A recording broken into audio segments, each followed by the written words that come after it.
ano-ano pa po ang mga pananagutan ng asawang babae sa ikatatatagpo at ikaaayos ng pamumuhay ng kanila pong sambahayan?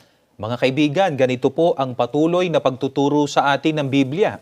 Dito po sa Kawikaan, sa 31:27, sinusubaybayan niyang mabuti ang kanyang sambahayan at hindi tumitigil sa paggawa araw-araw.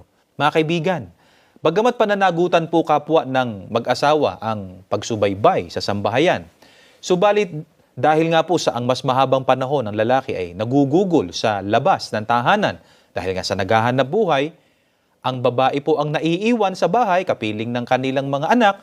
Ang babae po, kung ganon, ang pinapananagot ng ating Panginoon Diyos na sumubaybay na mabuti sa kanyang sambahayan. Tulad po ng halimbawa, dapat subaybayan ng mga babaeng may asawa ang ginagawang pag-aaral ng kanilang mga anak. Dapat nasusubaybayan nila kung nag-aaral ba ng mabuti yung kanilang mga anak. Di ba? Maging yung paggamit po nila ngayon ng social media dahil sa kailangan nila yun sa kanilang pag-aaral. Dapat ay sumusubaybay ang ina ng tahanan sapagkat para hindi sila magkamali ng paraan ng paggamit ng social media. Magamit nila yon para sa kanyang kaukulan.